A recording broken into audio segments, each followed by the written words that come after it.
This is Professor L.B.Gayakawad's English Literature Wave. I am Professor L.B. Gayakawad. Request you first to like, share, comment and subscribe my channel. Here today we are discussing on the development of the poetry in the 16th century. The 16th century poetry shows generalization. Generalization means it is not the specific poetry, means all the poets have written the general ideas. It means they have written as they have found the ideas. So this century poetry is called the generalization poetry. The major poets are Skeleton, then Sir Philip Sidney. Only there are the two major poets. The first poet is Skeleton and the second poet is Sir Philip Sidney. That's why C.S. Lewis, the critic, calls this poetry drab and golden. What is drab and golden? Means this poetry is brightless and interestless. Means there is no any kind of interest regarding this poetry to the readers or the literary persons. It means that this poetry is or was dull poetry, and that's why C.S. Lewis calls this poetry as drab and golden.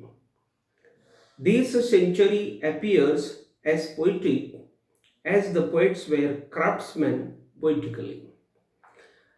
The century poetry means the 16th century poetry appears as the poetic, means this era appears as the poetic era because the poets were craftsmen poetically. Craftsmen, it means that they were expert at their craft of the poetry and they were writing their poems with the craft which they had, and that's why this century appears as poetic because the poets were the craftsmen poetically.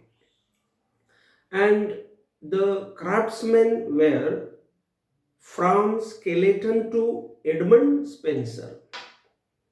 From Skeleton to Edmund Spenser, chased only by the poetic features, means all these poets were interested in the poetic features only, though there was no theme at all. Means in this era there was no theme, but the poets were interested only in the poetic features. Means they were interested in the poetic features, but they had not taken any specific theme in those days, and that's why this period is called the period of drabness and goldenness. That is the dull period, I will say here. These poets used meter, stanza, and prose to write the best poetry. Remember, these poets use the meter. Now see, the meter is the particular way of writing the poetry, genre of writing the poetry, which is rather difficult. Then they have used the stanza system. It is also rather difficult for understanding readers. And prose, means prose is the system, and if the prose is used to write the poems, to write the poetry, then also it becomes very difficult, and that's why this poetry cannot be the best poetry. But these poets decided that they will write the best poetry, and to make their poetry best, they use the meter, stanza and prose. But still, this poetry did not get the special feature. There was no special theme, and that's why this poetry did not go to the height according to the critic C.S. Lewis. These poets attempted to refine the poetry with blank verse, heroic couplets, and terza rima technique. Now, see, these poets were very craftsmen, or these poets were very hard workers, and that's why they attempted, means they tried too much to refine means to make their poetry pure, to make their poetry very much specific. They tried to make the poetry specific with the blank verse. Again, I will say you that the blank verse, heroic couplets, and terza rima are the genres which are very difficult to understand in the sense of the readers, and that's why this blank verse or this heroic couplet or this terza rima became very difficult for the readers in those days, and that's why this poetry did not get the uplift or did not get the height to be the best poetry or to come to the specialization, or this poetry did not get any kind of any kind of theme in those days. Edmund Spenser brought a variety of genres. Edmund Spenser was the beautiful poet or the brilliant poet. He was the craftsman, but he also brought a variety of genres. Means he found out many varieties. He found out many, I will say, styles of writing the poetry, but he did not make one style of writing the poetry, and that's why this poetry also did not get much uplift in this time, because he changes or he changed the style, the genres every at the time of writing every poem, and that's why this also was difficult for the readers to understand the poetry, and that's why this poetry was rather difficult for the readers. Every poet was writing to be smart by following Defense of Poesy of Philip Sidney in 1595, knowing him as a prophet or seer. Remember, what is the explanation here? Every poet was trying, because there was no proper poet in those days. So there was only one poet, and that poet was Sir Philip Sidney. And so every poet was trying to write his poem by following the defense of poesy by Sir Philip Sidney. This Sir Philip Sidney was the best poet in those days, and they were understanding him as their prophet. Prophet means seer, means he was their philosopher, he was their seer, or he was their prophet. And that's why all the poets were following, or they were giving importance to the poems of Philip Sidney, and they were following his poems. That is also the feature of this poetry.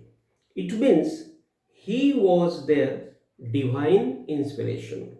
Means Sir Philip Sidney was understood by them as the God gifted figure, or he was like a god for them in the sense of writing the poetry, and that's why they were understanding him as the divine inspiration, and they were following his poetry to write their poems.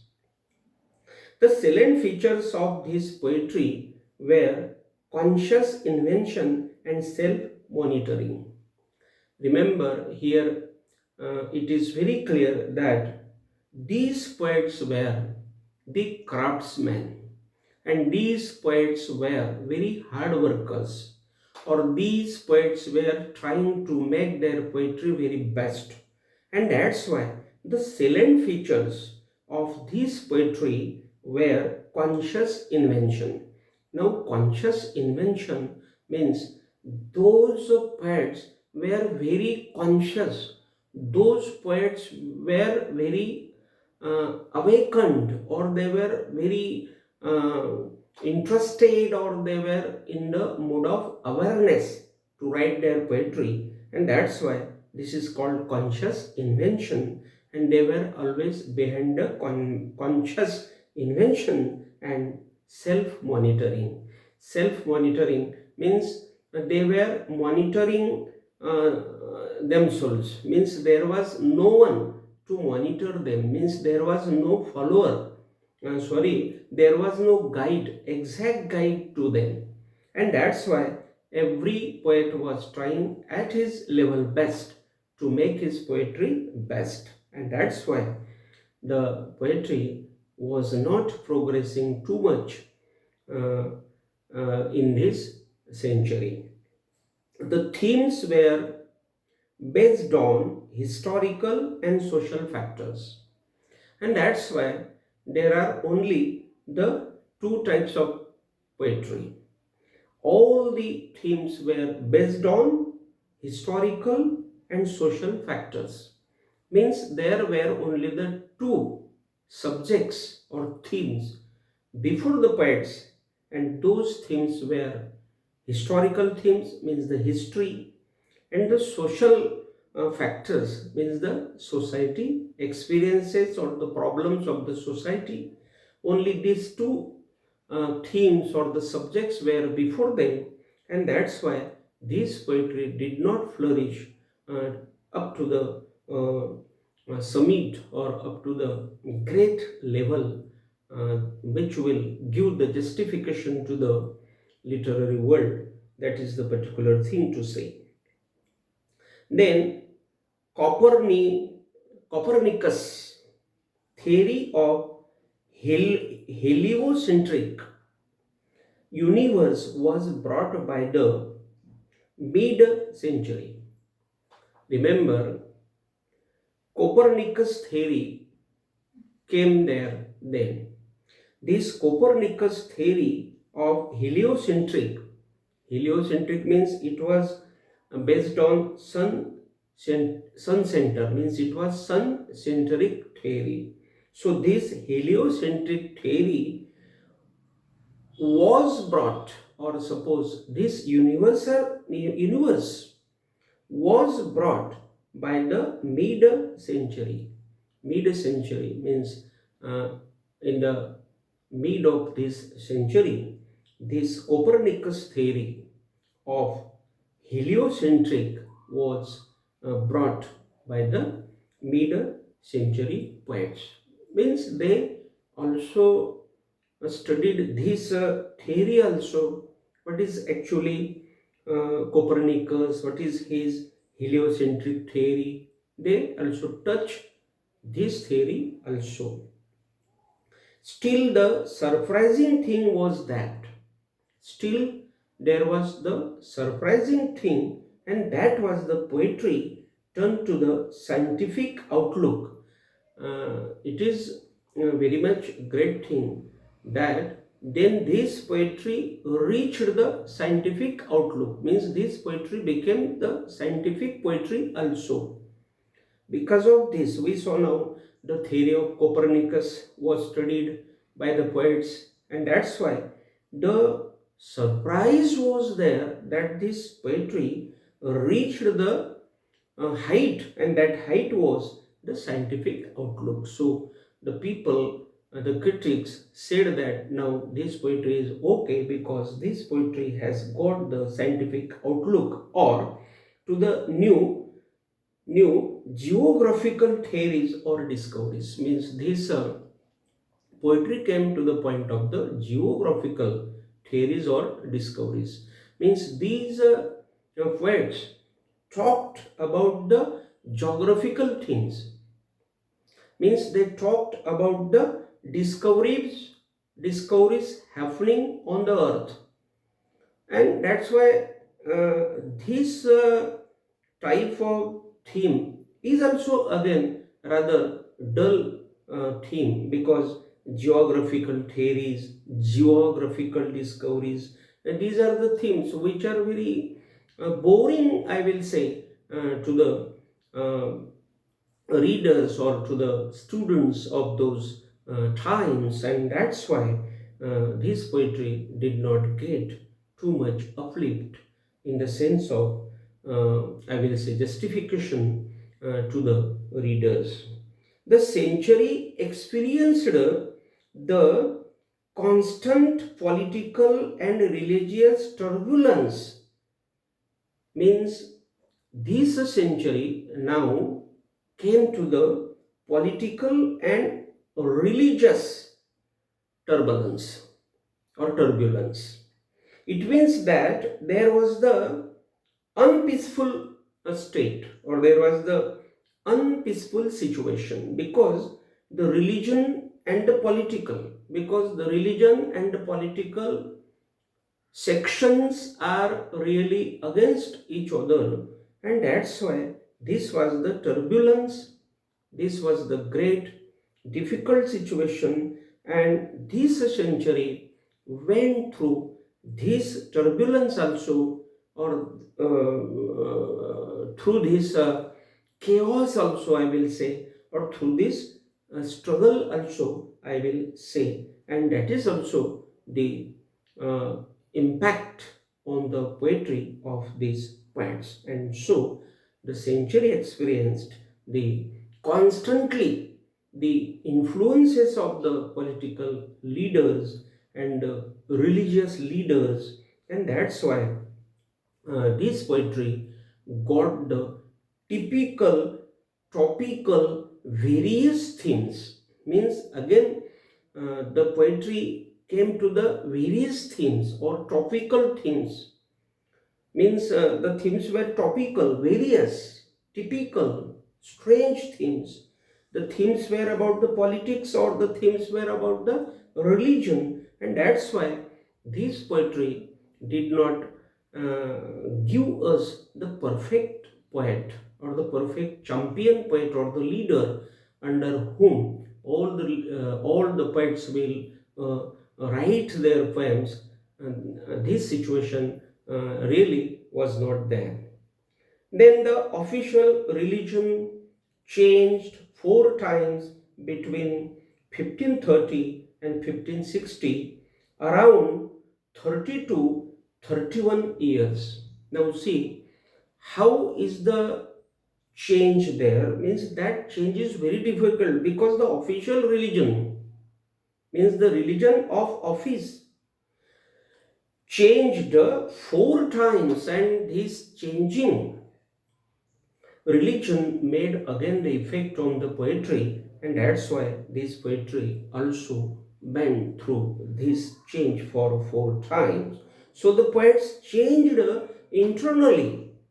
This official religion changed, that's why the poets also change internally about politics, about society and religion, and their information also. Means their information, their poetry went through the politics, the society and religion, and as a result the poets wrote the satirical poems, but they weren't progress. Remember, though there were the subjects on politics, though there were the subjects on religion, but these poets wrote not the best poems, or they did not they did not progress this poetry, because there was the satirical poems, and the satirical poems